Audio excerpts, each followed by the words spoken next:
Hello बच्चों, आज आपकी कक्षा 8 विज्ञान का पाठ 13 जिसका नाम प्रकाश है उसके क्वेश्चन आंसर करेंगे। तो हम लोग देखते हैं अभ्यास के प्रश्न उत्तर। तो देखें यहाँ पर जो आपको पहला प्रश्न दिया गया है कि मान लीजिए आप एक अंधेरे कमरे में हैं, क्या आप कमरे में वस्तुओं को देख सकते हैं। इस क्वेश्चन में एक और क्वेश्चन साथ में दिया गया है बच्चों, जिसमें लिखा है क्या आप कमरे के बाहर वस्तुओं को देख सकते हैं। तो पहले तो हम कमरे के अंदर जो अंधेरा है उसकी बात करते हैं। तो देखें, जब कमरे के अंदर आप हैं तो अंदर क्या है, कमरे के अंधेरा है। अंधेरे में आपको घर में भी पता होगा कि जब आपके घर में लाइट रात को चली जाए तो उस वक्त आपको अंधेरे में कुछ नहीं दिखाई देता है ना। तो वहाँ पर क्या कमी है बच्चों, वहाँ प्रकाश नहीं है, क्योंकि आप घर में लाइट जलाते हैं तो वो बल्ब या ट्यूबलाइट जो होती है उसके प्रकाश में आप वस्तुओं को देख रहे हैं, है ना। जो घर में जैसे आपके बल्ब होते हैं उनके प्रकाश में आप वस्तुओं को देखते हैं जब बल्ब जलते हैं। अगर मान लो आपका घर में बल्ब जो है वही फ्यूज़ हो जाए या किस कारण से नहीं जल रही है आपकी ट्यूबलाइट, तो उस वक्त आप नहीं देख पाते हैं, है ना। तो ऐसा ही यहाँ पर है कि जब आप अंधेरे कमरे में हैं तो आप वस्तुओं को नहीं देख सकते। तो इसका मतलब क्या हुआ बच्चों कि प्रकाश जो है, प्रकाश की उपस्थिति जो है वह ज़रूरी है किसी भी वस्तु को देखने के लिए। तो प्रकाश की उपस्थिति में हम वस्तुओं को देख सकते हैं, है ना। तो अब यहाँ पर आप समझ गए होंगे कि आपका आंसर क्या होना चाहिए कि नहीं, हम अंधेरे कमरे में वस्तुओं को नहीं देख सकते हैं। और क्यों नहीं देख सकते, क्योंकि कमरे में अंधेरा है। तो कमरे में अंधेरा होने के कारण नहीं देख सकते। अब दूसरा क्वेश्चन था इसमें, आप कमरे के बाहर वस्तुओं को देख सकते हैं।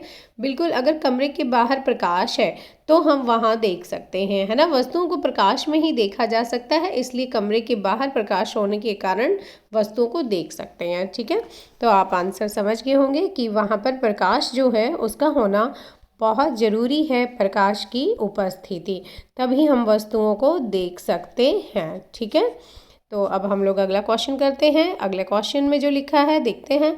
अगले क्वेश्चन में बच्चों पूछा हुआ है कि नियमित और विस्तृत परावर्तन में अंतर बताइए। तो ये अंतर जानने के लिए पहले हम लोग इस चित्र को समझते हैं। ये देखें, ये जो चित्र है आपके पास यहाँ, इसमें देखें कि यहाँ नियमित परावर्तन ये लिखा हुआ है। तो देख रहे हैं आप, यहाँ आपतित किरणें जो आ रही हैं, ये किरणें जो हैं यहाँ से फिर परावर्तित होकर भी जा रही हैं। ऐसे ही दूसरी आपतित किरण आ रही है, फिर परावर्तित होकर जा रही है।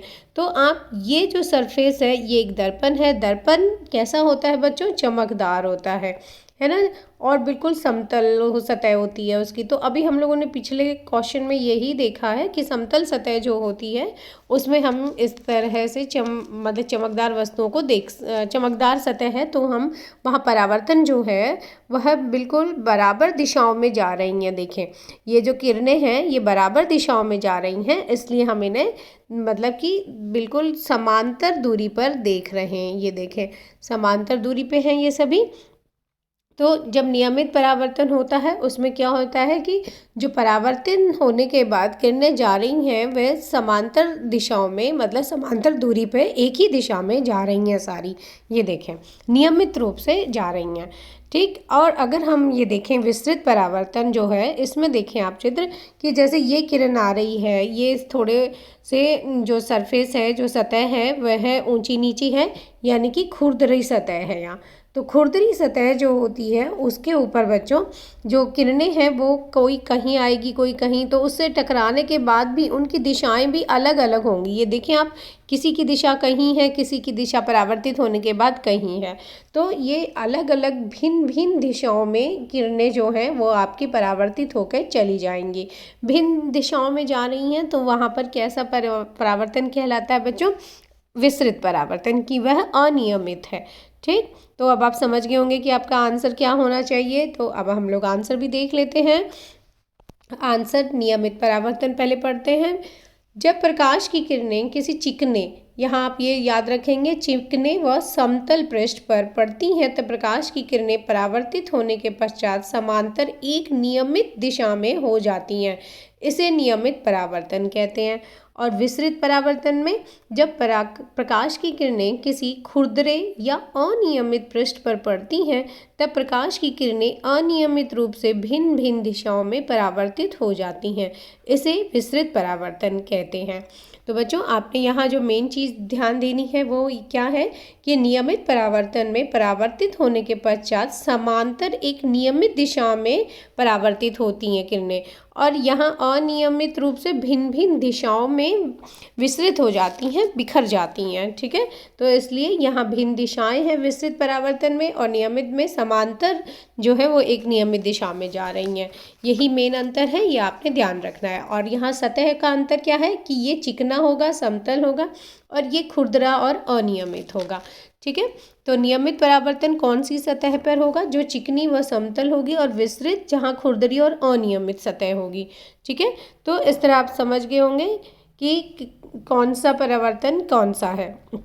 तो अब इसके बाद इसमें जो दूसरा क्वेश्चन और पूछा गया था कि क्या विस्तृत परावर्तन का अर्थ है कि परावर्तन के नियम विफल हो गए हैं? तो बच्चों देखो, यहाँ पर ऐसा कुछ नहीं है कि परावर्तन के नियम विफल हो गए हैं। तो परावर्तन के नियम इसमें विफल नहीं होते हैं, नहीं। तो आंसर लिखा है नहीं, विस्तृत परावर्तन में भी परावर्तन के नियम विफल नहीं होते हैं। ठीक है, तो आगे हम लोग परावर्तन के नियम का पढ़ेंगे कि कौन से होते हैं, तो आपको और अच्छे से ये समझ आ जाएगा कि क्यों नहीं हो रहे हैं। ठीक है, तो अभी हम आगे अगला क्वेश्चन देखते हैं एक बार पहले। तो अगला क्वेश्चन जो है हमारा कि निम्न में से, तो बच्चों यहाँ पर कुछ पॉइंट्स दिए हुए हैं, उनमें हमें बताना है नियमित परावर्तन होगा या विस्तृत। तो देखिए, सबसे पहला जो लिखा है पॉलिश युक्त लकड़ी की मेज। तो आप देख सकते हैं कि पॉलिश युक्त लकड़ी की जो मेज होती है, ये आपको चित्र दिए हैं इनके, कि ये देखें बिल्कुल चिकनी और चमकदार है ना। यहाँ पर ये प्रकाश गिर रहा है इसका, ये देख रहे हैं आप, तो बिल्कुल उसमें एकदम चमक आ रखी है। तो आप बता सकते हैं चमकदार जहाँ कोई वस्तु होगी तो कैसा परावर्तन होगा उसका? नियमित परावर्तन होगा। ठीक है, उसके बाद जो दूसरा है आपका ये चॉक पाउडर। तो चॉक पाउडर भी देखें आप, इसकी सतह कहीं कहीं कैसी खुरदरी लग रही है ना, कि क्योंकि सारे कण एक जैसे तो है नहीं और समतल भी नहीं बिखरे हैं, तो ये खुरदरी सतह होने के कारण चॉक पाउडर पे आपका कैसा परावर्तन होगा? विस्तृत परावर्तन। ठीक है, इसके बाद अगला है गत्ते। गत्ता जो होता है उससे जब आप देख रहे हैं तो ये भी देखो, इसकी सतह कैसी है? खुरदरी सतह है ना। तो खुरदरी सतह होने के कारण इससे भी परावर्तन कैसा होगा बच्चों? विस्तृत होगा। बिल्कुल ठीक। इसके बाद ये संगमरमर का फर्श है। तो संगमरमर का जो फर्श है वो देख रहे हैं आप, बिल्कुल समतल और चमकदार है ना। तो चमकदार जो वस्तु है तो उससे कैसा परावर्तन होगा? बिल्कुल ठीक समझे आप, नियमित परावर्तन। फिर दर्पण। दर्पण जो दिया हुआ है ये, इसकी सतह भी कैसी होती है? चमकदार होती है ना। तो चमकदार होने के कारण कैसा होगा? इससे भी परावर्तन नियमित। उसके बाद जो आखिर में आपका दिया हुआ है एक कागज का टुकड़ा। तो कागज का टुकड़ा देखो कहीं कहीं से रफ है ना, ये पूरी तरह से चमकदार नहीं है, तो इससे भी कैसा परावर्तन होगा? विस्तृत परावर्तन। तो इस तरह से आप इनको सबको देख के समझ गए होंगे कि हमने आगे अब क्या पढ़ना है। अब आपके जो क्वेश्चन जो दिया हुआ था उसके आंसर देख लेते हैं। कि पहला, पॉलिश युक्त लकड़ी की मेज। तो पॉलिश युक्त लकड़ी की मेज से अभी हमने देखा कि कैसा परावर्तन था? नियमित परावर्तन। क्यों था बच्चों? क्योंकि वो चमकदार सतह है ना। तो आंसर भी यही लिखा है, पॉलिश युक्त लकड़ी की मेज से किरण पुंज टकराने के बाद प्रकाश का नियमित परावर्तन होगा, क्योंकि मेज का तल पॉलिश से चमकदार हो गया है। ठीक है, इसके बाद अगला देखें, चॉक पाउडर। चॉक पाउडर समतल रूप से बिखरा ना होने के कारण खुरदरा होगा, जिस पर विस्तृत परावर्तन होगा। ठीक है, तो ये दोनों आपको समझ आ गए। अब अगला देख लेते हैं इसी में। अगला गत्ते का पृष्ठ। गत्ते का पृष्ठ जो है खुरदरा है, इसलिए इससे भी विस्तृत परावर्तन होगा। फिर है संगमरमर का फर्श। यह चमकदार समतल होता है, जिसके कारण उस पर फैला जल चमकदार होगा, अतः नियमित परावर्तन होगा। दर्पण का तल चमकदार होने के कारण नियमित परावर्तन दर्शाएगा। फिर लास्ट है कागज का टुकड़ा, चमकदार नहीं होता, इसलिए इस पर विस्तृत परावर्तन होगा। ठीक है, तो इस तरह आप समझ गए होंगे, और ये इन चित्रों की मदद से आपको बहुत अच्छी तरह समझ आ गया होगा कि कैसा परावर्तन किस में होगा। अब हम अगला क्वेश्चन देखते हैं। अगला क्वेश्चन जो परावर्तन के नियम है, तो ये आपने बहुत अच्छे से समझ लेना है। ये समझ लेंगे तो आपको जो चैप्टर है उसको सारे क्वेश्चन सॉल्व करने में आसानी होगी। ठीक है, तो परावर्तन का पहला नियम देखो बच्चों, यहाँ पर ये दर्पण दिया हुआ है, पहले इस चित्र से समझते हैं। दर्पण में यहाँ पर एक आपतन कोण है। ये आपतन कोण कैसे बना बच्चों? जैसे मान लीजिए यहाँ एक प्रकाश का स्रोत है, तो प्रकाश का स्रोत हम लोग एक मोमबत्ती बना लेते हैं। मान लीजिए इस मोमबत्ती से प्रकाश जा रहा है, तो उसकी जो किरण है वो यहाँ पर आके टकराई इस दर्पण पर। दर्पण पर टकराई तो ये किरण आपकी कौन सी किरण है? आपतित किरण। इस किरण को क्या कहते हैं बच्चों? आपतित किरण। ठीक है, ये आपतित किरण है। अब आपतित किरण जो है इस पर टकराने के बाद यहाँ से एक तरफ दूसरी तरफ भी जाएगी। ठीक है, ये किरण कहलाती है परावर्तित किरण। तो क्योंकि वहाँ ये क्या हुआ है? परावर्तन हुआ है, तो ये परावर्तित किरण हो गई। अब इन दोनों के बीच में जहाँ ये मिली हैं वहाँ अगर हम अभिलंब बना देते हैं, ठीक है, अभिलंब ये बना दी गई है जैसे इस चित्र में लाइन। ठीक है, अब अभिलंब और यहाँ आपतित किरण, इनके बीच में जो कोण है इस कोण को कहते हैं बच्चों आपतन कोण। और यहाँ अभिलंब और जो परावर्तित किरण है इसके बीच का जो कोण है वह है परावर्तन कोण। ठीक है, तो परावर्तन कोण और आपतन कोण ये क्या, देखें अभी हम इनको दोबारा से देखते हैं एक बार। आपतन कोण जो है उसको बच्चों इंग्लिश में कहते हैं इंसिडेंट एंगल।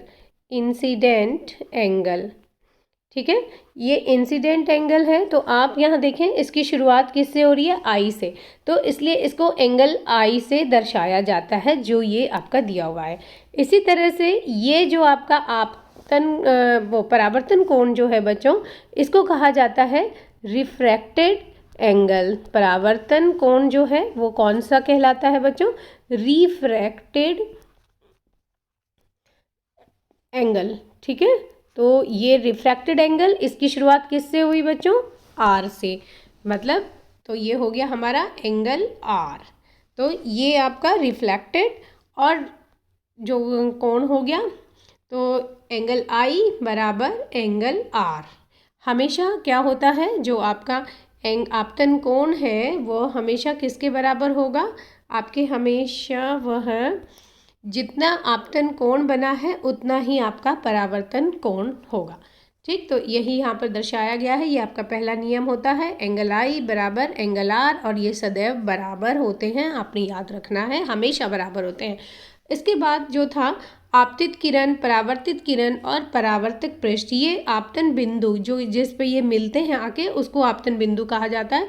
खींचा गया अभिलंब एक ही तल में होते हैं। ये अभिलंब हम लोगों ने खींचा था, तो देखें कि ये तीनों के तीनों जो हैं एक ही तल में हैं। बिल्कुल, इसका आगे क्वेश्चन में हम लोग क्रियाकलाप भी करेंगे, उससे भी आप समझ जाएंगे कि ये एक ही तल में कैसे हैं। तो अब आपको ये दोनों नियम पता चल गए होंगे। अब हम लोग आगे बढ़ते हैं, अगला क्वेश्चन देखते हैं। तो ये देखें यहाँ पर वो क्रियाकलाप से बताया गया है कि ये तीनों एक ही तल में कैसे हैं। तो यहाँ क्रियाकलाप जो लिखा है देखें, एक कागज की शीट लें, इसे मेज पर रखें। अब एक समतल दर्पण इस शीट पर स्टैंड की सहायता से रखें। अब शीट पर एक रेखा जो कि आपतित रेखा होगी वह स्केल की मदद से दर्पण तक खींचें। अब दर्पण में देखें और आपतित रेखा की परावर्तित रेखा दिखाई देगी, उस रेखा को भी स्केल की सहायता से खींचें। इसके बाद दर्पण हटाकर जहां आपतित रेखा और परावर्तित रेखा मिलती हैं उस बिंदु पर एक अभिलंब बनाएं। इस प्रकार रेखाएं बनाने पर हम देखते हैं कि आपतित किरण, अभिलंब और परावर्तित किरण तीनों एक ही तल में हैं। अगर परावर्तित किरण से कागज को मोड़ा जाता है तब आपको कागज दिखाई नहीं देगा और ना ही परावर्तित किरण। ठीक है, तो जब आप कागज को मोड़ देंगे तो वो अंदर को चली जाएगी ना, परावर्तित जो किरण तो हमने जहाँ बनाई थी वहाँ से अगर आप कागज को मोड़ दे रहे हैं तो क्या होगा बच्चों कि वो दूसरी तरफ मुड़ के चली जाएगी, आपको दिखाई नहीं देगी। तो इसका मतलब वो दूसरा तल हो गया। परंतु आप देख रहे हैं तो एक ही तल में इनको देख रहे हैं। ये जैसे ये चित्र बनाए हुए हैं, इसकी मदद से आप समझ सकते हैं कि ये आपतित किरण और ये आपके परावर्तित, बीच में ये अभिलंब बनाया जा रहा है। ठीक है, तो इससे ये तीनों के तीनों एक ही तल में दिख रहे हैं। आप ये दूसरा क्रियाकलाप जैसे ये दिख रहा है यहाँ पर, इस पर से ये जैसे लाइट लगाई यहाँ पर, ठीक है, और ये परावर्तित किरण। अब यहाँ से आप जब कागज़ को फोल्ड कर देंगे तो वो दूसरा तल आ जाएगा, पर दूसरा तल आते ही आपको परावर्तित किरण भी नहीं देगी, दिखाई देगी। तो इसका मतलब आपको जो ये तीनों के तीनों ये कहाँ हैं? एक ही तल में है। ठीक है, तो अब आप समझ गए होंगे। अब हम लोग अगला क्वेश्चन देख लेते हैं। अगला क्वेश्चन, नीचे दिए गए रिक्त स्थानों की पूर्ति कीजिए। अब यहाँ रिक्त स्थान है, उनको भरना है।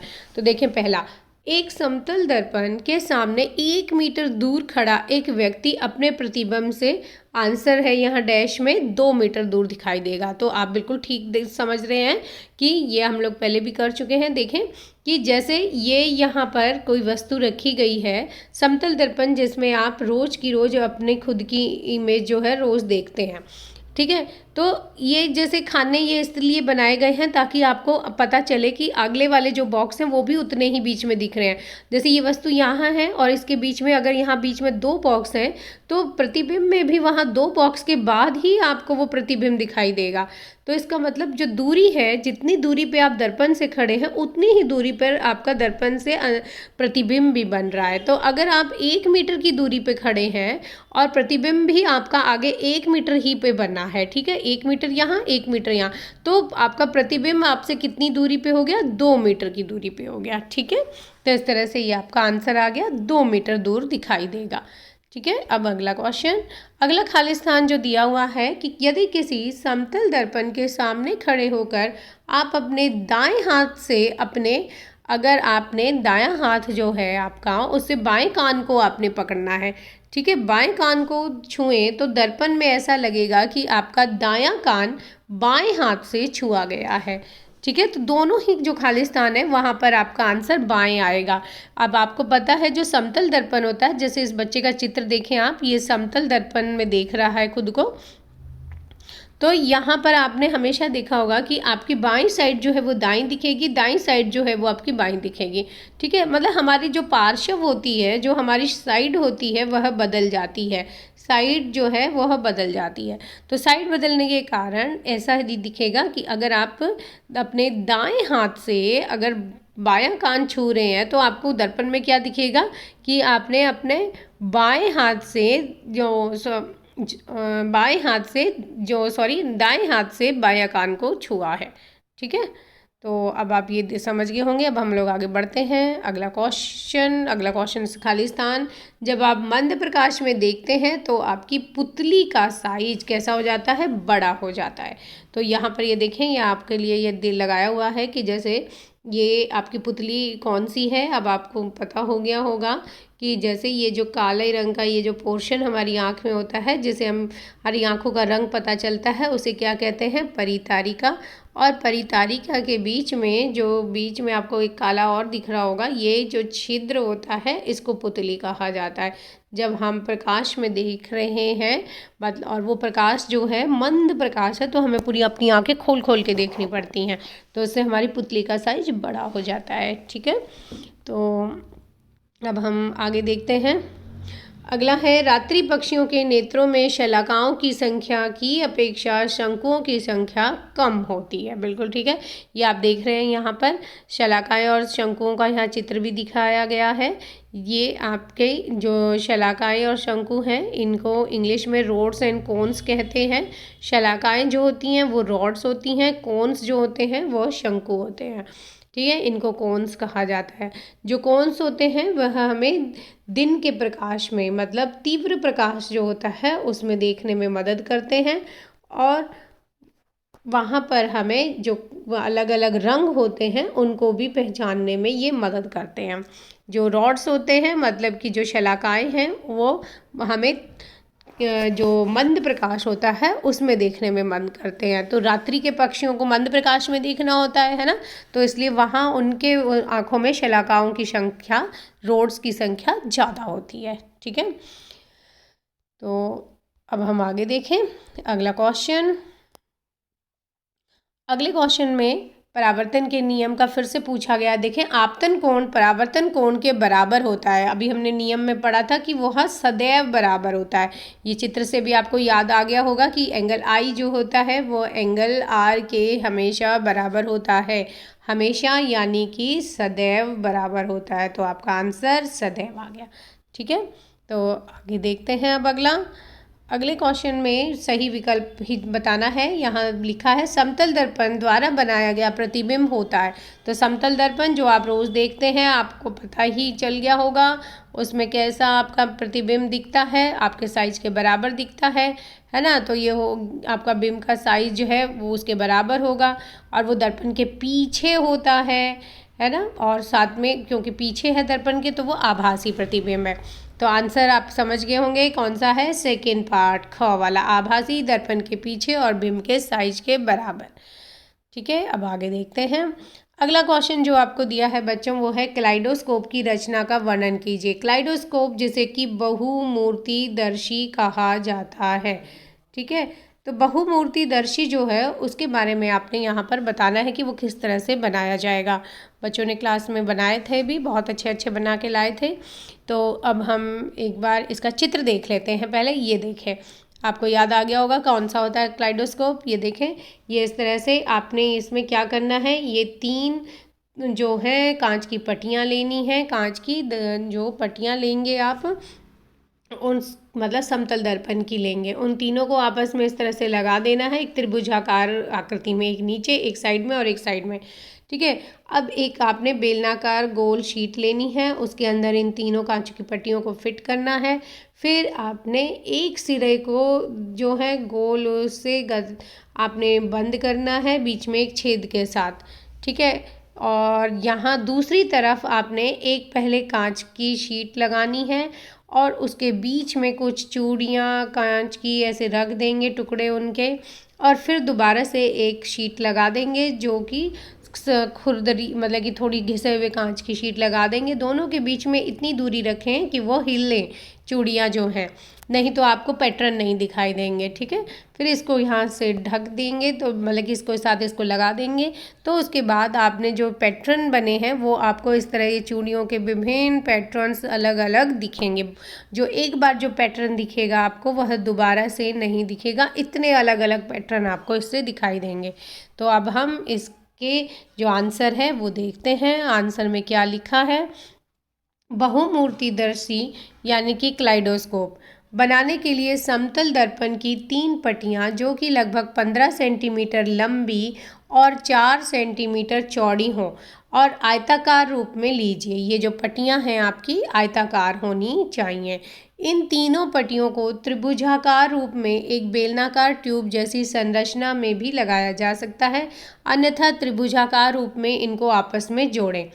अब इनके एक सिरे पर समतल कांच की वृत्ताकार प्लेट दर्पणों को छूते हुए मजबूती से चिपकाएं। इस प्लेट पर रंगीन कांच की चूड़ियों के छोटे छोटे टुकड़े रखें। इसके बाद इस सिरे को पारदर्शी थोड़ा घिसा हुआ कांच का टुकड़ा लेकर बंद कर दीजिए। इसे बंद करते हुए ध्यान रखें कि कांच की चूड़ियों के टुकड़ों को पर्याप्त हिलने डुलने का स्थान मिल सके। त्रिभुजाकार ट्यूब के दूसरे सिरे को गत्ते की एक ऐसी डिस्क से बंद करें जिसमें अंदर का दृश्य देखने के लिए एक छिद्र बना हो। इस तरह आपका क्लाइडोस्कोप बनकर तैयार है। इसकी सहायता से आप विभिन्न पैटर्न देख सकते हैं।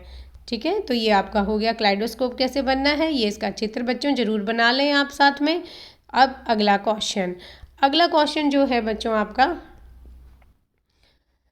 अगले क्वेश्चन में जो आपका लिखा है ये है मानव नेत्र। ठीक है, तो मानव नेत्र का नामांकित चित्र आपने बनाना है। तो ये आपकी बुक में दिया हुआ है चित्र, इसे आप यहाँ से देखकर बना सकते हैं। और इसी चित्र को ये गूगल से लेकर हमने लगाया है ताकि आपको जो पार्ट्स हैं वो बहुत अच्छी तरह समझ आ जाएं। तो आप ये देखें यहाँ पर कि इस चित्र में ये बाहर वाली जो ये आपको परत दिख रही है ये कॉर्निया, फिर उसके बाद ये इधर जो दिख रही हैं ये परितारिका। ठीक है, बीच में ये इसके ये लेंस है और इनसे ये पकड़ मजबूत बनाने के लिए यहाँ पक्षमाप पेशियाँ हैं। और यहाँ ये जो आगे वाली परत है मतलब अंदर वाली बिल्कुल वो है रेटिना, और यहाँ पर आपकी ये प्रकाशिक तंत्रिकाएँ हैं। ठीक है, तो ये चित्र आप यहाँ इस तरह देख सकते हैं कि आपकी जो एक्चुअल आँख का चित्र में ये सब कहाँ पर कौन सा हिस्सा है। तो आपको इसको देखकर बिल्कुल सही समझ आ जाएगा और सभी बच्चे सुंदर सा चित्र जरूर बना लें। ठीक है, अब आगे देखते हैं अगला क्वेश्चन। अगले क्वेश्चन में लिखा है गुरमीत लेजर टॉर्च के द्वारा क्रियाकलाप 13.8 को करना चाहता था, उसके अध्यापक ने ऐसा करने से मना किया। क्या आप अध्यापक की सलाह के आधार की व्याख्या कर सकते हैं। तो बच्चों देखें, पहले तो हम लोग ये देखते हैं कि क्रियाकलाप 13.8 है क्या। तो ये मैंने यहाँ पर आपका बुक में से इसको लगा दिया है, इसको एक बार पढ़ लेते हैं कि इसमें क्या है। देखें, अपने मित्र की आंख में देखिए, पुतली के साइज का अवलोकन कीजिए, एक टॉर्च से उसकी आंख पर प्रकाश डालिए। अब पुतली का अवलोकन कीजिए, टॉर्च को बंद कीजिए तथा उसकी पुतली का एक बार पुनः अवलोकन कीजिए। क्या आप पुतली के साइज में कोई परिवर्तन देख पाते हैं? किस स्थिति में पुतली बड़ी थी? क्या आप बता सकते हैं कि ऐसा क्यों हुआ? तो देखें बच्चों, यहाँ पर क्या किया जा रहा है कि पुतली का जो साइज़ है उसके बारे में बात हो रही है कि वह छोटी होगी या बड़ी होगी जब आप टॉर्च से लाइट मारेंगे। तो बच्चों, पुतली जो है वो हमारी आँख का बहुत ही नाजुक अंग है। ठीक है, ये हमारी आँख का बिल्कुल नाजुक अंग है। अगर आप इस पर तेज प्रकाश की कोई भी स्रोत से लाइट मार रहे हैं, ठीक है, तेज प्रकाश डाल रहे हैं, तो आपकी इस पुतली को हानि हो सकती है, बिल्कुल होगी। ठीक है, तो ऐसा आपने बिल्कुल नहीं करना है, ना ही तो स्वयं करना है, ना अपने दोस्त को करने देना है। ठीक है, तो ये लेजर लाइट जो होती है, आप देखें बच्चों, ये लेजर लाइट का चित्र है। इससे जो लाइट बाहर निकलती है वो पूरी एक तरह एक इकट्ठी पुंज में निकलती है। ठीक है, और वो बहुत हानिकारक होती है। तो इसलिए आप कभी भी लेज़र लाइट का प्रयोग नहीं करें। इसीलिए अध्यापक ने भी लेज़र लाइट का प्रयोग करने के लिए गुरमीत को मना कर दिया। तो अब हमारा जो आंसर है वो देखते हैं। आंसर में यही लिखा है, गुरमीत को अध्यापक ने लेज़र टॉर्च से क्रियाकलाप करने से इसलिए मना कर दिया कि ऐसी टॉर्च की किरणें हमारी आँखों के लिए अत्यधिक हानिकारक होती हैं। इन किरणों से आँखों को स्थायी रूप से हानि हो सकती है, इसलिए लेजर किरणों को सीधे आँखों पर नहीं पड़ने देना चाहिए। ठीक है, तो अब आप समझ गए। अगले क्वेश्चन पे बढ़ लेते हैं। अगला क्वेश्चन, वर्णन कीजिए कि आप अपने नेत्रों की देखभाल कैसे करेंगे। बहुत ज़रूरी है आपको अपने नेत्रों की देखभाल करना, और इसके लिए ये जो पॉइंट्स हैं इनको भी आपके लिए बहुत ज़रूरी है ध्यान रखना। तो देखें, निम्न उपाय हैं। पहला उपाय, यदि हमें वस्तुएं साफ नहीं दिखाई देती हैं और डॉक्टर ने परामर्श दिया है तो उचित चश्मे का उपयोग करना चाहिए। बिल्कुल ठीक बात है बच्चों, अगर डॉक्टर ने कहा है चश्मे का उपयोग करना तो आपको चश्मा ज़रूर लगाना चाहिए। ठीक है, नहीं तो आपकी आंखें जो हैं वो और उनका नंबर बढ़ता जाएगा।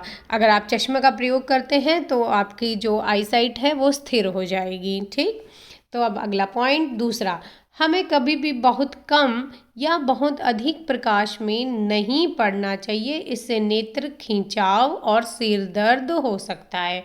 बिल्कुल ठीक, आप जब बहुत कम प्रकाश में पढ़ रहे हैं या अधिक में पढ़ रहे हैं तो क्या होगा, आपके नेत्रों पर जोर पड़ेगा तो खिंचाव होगा और सर दर्द होगा।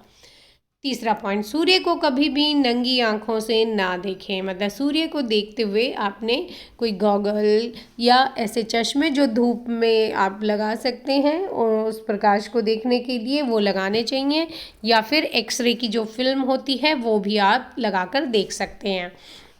कभी भी डायरेक्ट सूर्य को ना देखें। अगला चौथा, लेजर टॉर्च की किरणों से अपनी आँखों को दूर रखें। ये अभी हमने पिछले उसमें ही देखा कि लेजर टॉर्च हमारे लिए कितनी हानिकारक होती है। ठीक है, तो उससे हमें कभी नहीं देखना चाहिए, ये रेटिना को नुकसान कर सकता है। ठीक है, अब अगला भाग इसके जो है वो देखते हैं। धूल कण अथवा कोई दूसरा पदार्थ नेत्रों में चले जाने पर रगड़े नहीं। आपने आँखों को रगड़ना नहीं है, बल्कि आँखों को पानी से अच्छी तरह से धो लेना चाहिए और डॉक्टर के पास जाना चाहिए। ठीक है, फिर छठा पॉइंट, नेत्रों को स्वच्छ ठंडे जल से धोना चाहिए।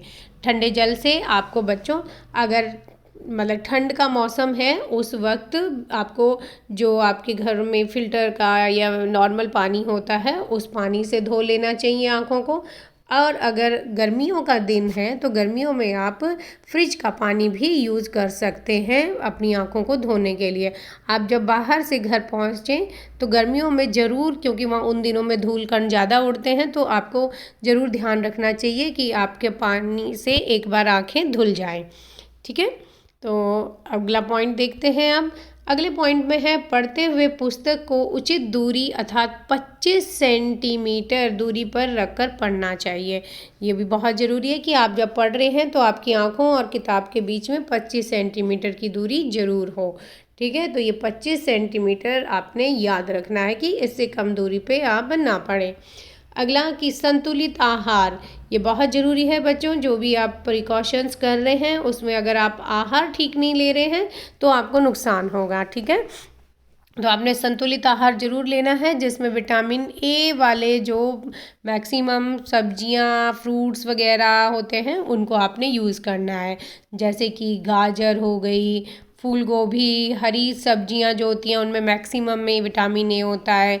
दूध हो गया, दही हो गया, पनीर हो गया, ठीक है, दूध से बने हुए उत्पाद मतलब इनमें भी विटामिन ए होता है। तो ये सब आपको खाने चाहिए, ठीक, जिससे आपकी आँखें बिल्कुल स्वस्थ रहें और उनमें कमजोरी ना आए। अब अगला क्वेश्चन देखते हैं हम लोग। अगले क्वेश्चन में लिखा है, यदि परावर्तित किरण आपतित किरण से 90 डिग्री का कोण बनाए तो आपतन कोण का मान कितना होगा। ठीक है, तो यहाँ पर ये आंसर आपको लिख दिया गया है, 45 डिग्री का कोण होगा। अब ये कैसे आया ये भी जान लेते हैं। तो देखें, यदि परावर्तित किरण आपतित किरण से 90 डिग्री का कोण बनाए। बच्चों अभी हमने पीछे परावर्तन के नियम पढ़े थे। परावर्तन के नियम में हमने ये देखा था कि एक आपतित किरण है, ठीक है, ये आपतित किरण, और यहाँ से ये परावर्तित होकर वापस जा रही है। दोनों के बीच में अभिलंब खींचने से जो कोण बनते हैं वो एंगल आई और एंगल आर। तो आपतन का जो परावर्तन का नियम था वो क्या कह रहा था, एंगल आई बराबर होता है एंगल आर के, ठीक है। तो एंगल आई और आर दोनों हमेशा बराबर होते हैं। तो यहाँ क्वेश्चन में लिखा है परावर्तित किरण और आपतित किरण से वह 90 डिग्री का कोण बना रहा है। तो यानी कि हमें एंगल आई और आर तो पता है नहीं, तो क्या होगा, हम क्या करेंगे, एंगल आई प्लस में एंगल आर दोनों कितने बराबर हैं, 90 डिग्री के, ठीक है, क्योंकि वो 90 डिग्री का टोटल कोण बन रहा है। तो एंगल आई और एंगल आर बराबर होते हैं, पता ही हमें।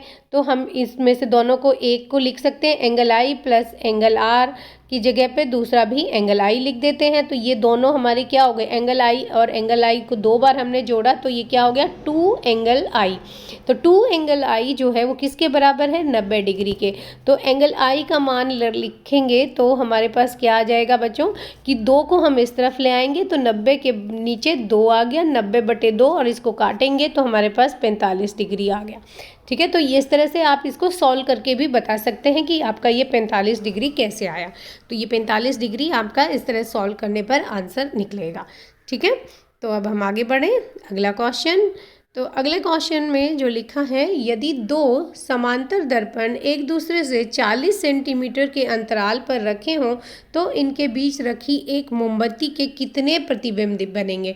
तो इसका आंसर है बच्चों असंख्य प्रतिबिंब बनेंगे, या फिर आप अनगिनत भी लिख सकते हैं, अनगिनत प्रतिबिंब बनेंगे, ठीक है।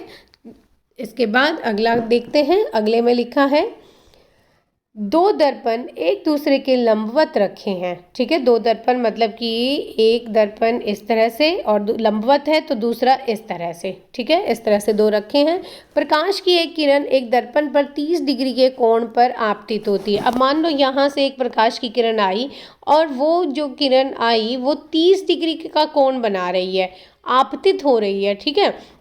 तो इसके बाद मान लो हम यहाँ पर 30 डिग्री पे वो आई तो 30 डिग्री से ही बच्चों वो आगे भी जाएगी, है ना, आगे जाएगी। अगर हम इसके बीच में ऐसे अभिलंब बना देते हैं तो हमें पता चल रहा है कि ये 30 डिग्री का है तो ये भी 30 डिग्री का होगा। हमारा एंगल आई और एंगल आर बराबर होते हैं।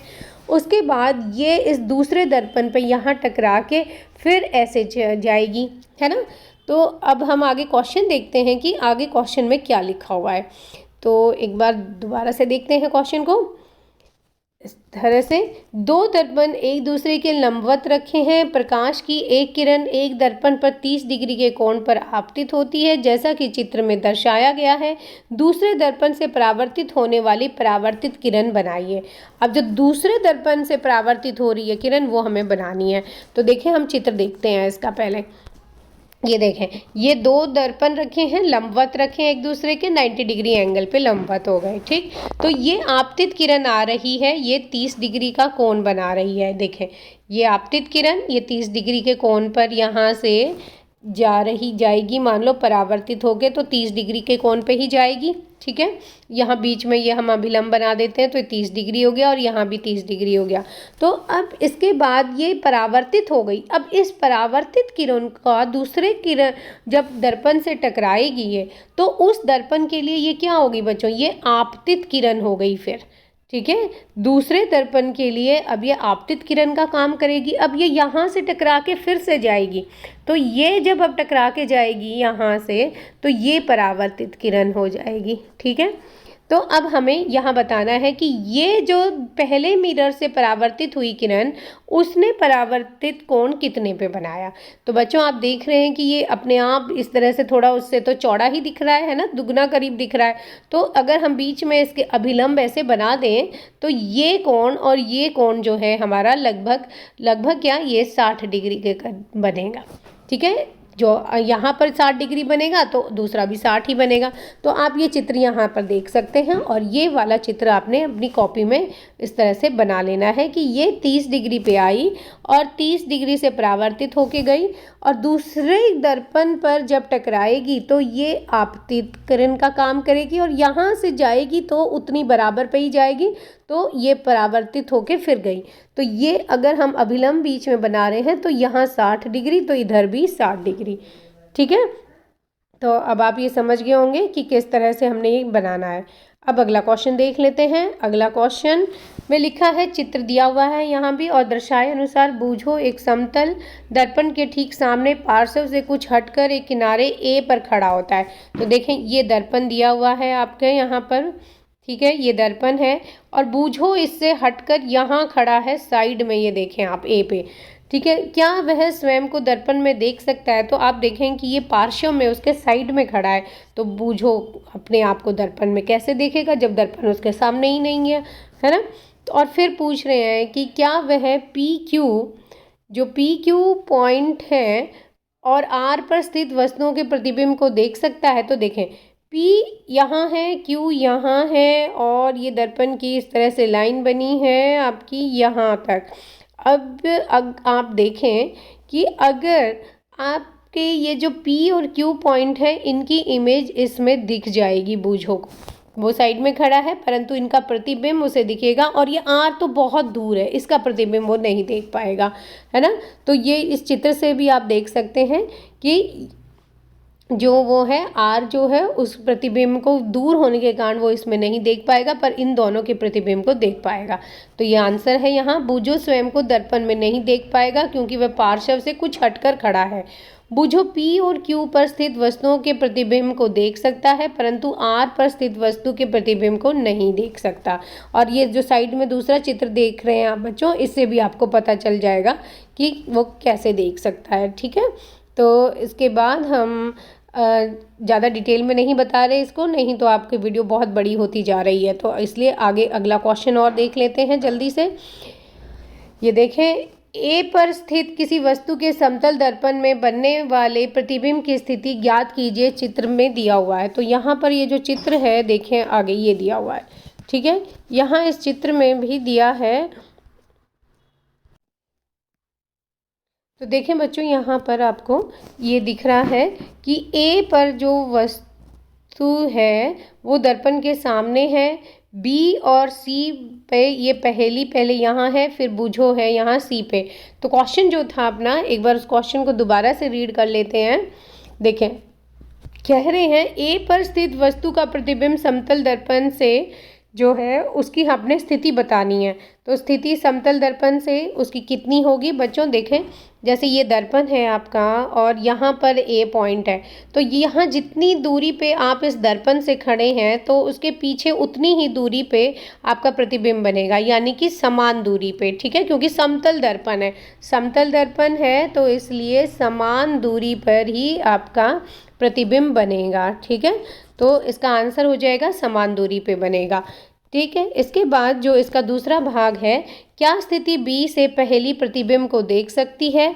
तो अभी हमने देखा था चित्र में, ये देखें आप बिल्कुल, ये बी जो है इसके सामने ही पड़ती है प्रतिबिंब, मतलब कि दर्पण के, तो इसलिए यहाँ से पहली इस ए के प्रतिबिंब को देख सकती है बिल्कुल। अब इसका दूसरा जो पॉइंट है। क्या स्थिति सी से बूझो इस प्रतिबिंब को देख सकता है? तो देखें जो चित्र में दिख रहा है आपको, बूझो जो है वो सी पॉइंट पे, तो उसको भी इस ए का प्रतिबिंब दिखेगा। इसके लिए आप ये साथ वाला जो चित्र है इसको देख सकते हैं कि देखें ये ए है, इसका प्रतिबिंब बिल्कुल समान दूरी पे उसमें बनेगा। यहाँ पे बी है, तो पहेली है जो यहाँ पर, वहाँ से उसको भी ये ए से परावर्तित जो किरणें आएंगी, मान लो ये आपतित किरण आ रही है ये वाली, और ये पहेली की तरफ परावर्तित होकर ऐसे जाएगी, तो इसको जब हम पीछे की तरफ खींचेंगे तो वो ए पॉइंट पे जुड़ेगी, तो इसलिए एक का जो प्रतिबिंब है वो पहेली देख सकती है। इसी तरह से अगर हम ए से अगर इधर पे आपतित किरण बनाएंगे, वो टकरा के यहाँ सी तक जा रही है, यानी बूझो तक जा रही है, तो बूझो वाली इसको भी परावर्तित किरण को जब पीछे की तरफ हम बनाएंगे तो वो भी ए पर जाके मिल रही है, तो इसलिए बूझो भी उसको प्रतिबिंब को देख सकता है। ठीक है, तो ए जो वस्तु है इसके प्रतिबिंब को बी से पहेली भी देख सकती है और सी से बूझो भी देख सकता है। ठीक है, तो इसमें अब चौथा क्वेश्चन और है बच्चों कि अगर बी से सी पर पहेली चली जाए तो क्या ए का प्रतिबिंब किस ओर खिसक जाता है? तो देखिए ए का प्रतिबिंब जो है वो अभी हमने देखा कि बूझो से भी दिख रहा है, तो उसको वो वहीं पर दिखेगा। ठीक है, तो आंसर देख लेते हैं कि वस्तु ए का प्रतिबिंब अपनी पूर्व स्थिति पर है क्योंकि वस्तु की स्थिति में कोई परिवर्तन नहीं हुआ है। अतः जब पहेली बी से सी पे चली जाती है तब भी परावर्तित किरण सी स्थिति तक भी पहुंचती है, तो इसलिए जो पहेली सी पे जाएगी तो भी उसको वैसा ही वह वस्तु का प्रतिबिंब दिखाई देगा। तो इस तरह से बच्चों आपके ये क्वेश्चंस जो हैं पूरे हो गए, और अब आप जो हैं अगर आपको वीडियो अच्छी लगी हो तो चैनल को सब्सक्राइब ज़रूर कर दें जिन बच्चों ने अभी तक नहीं किया है, और वीडियो को ज़्यादा से ज़्यादा शेयर करें, लाइक करें और कमेंट करें। धन्यवाद बच्चों।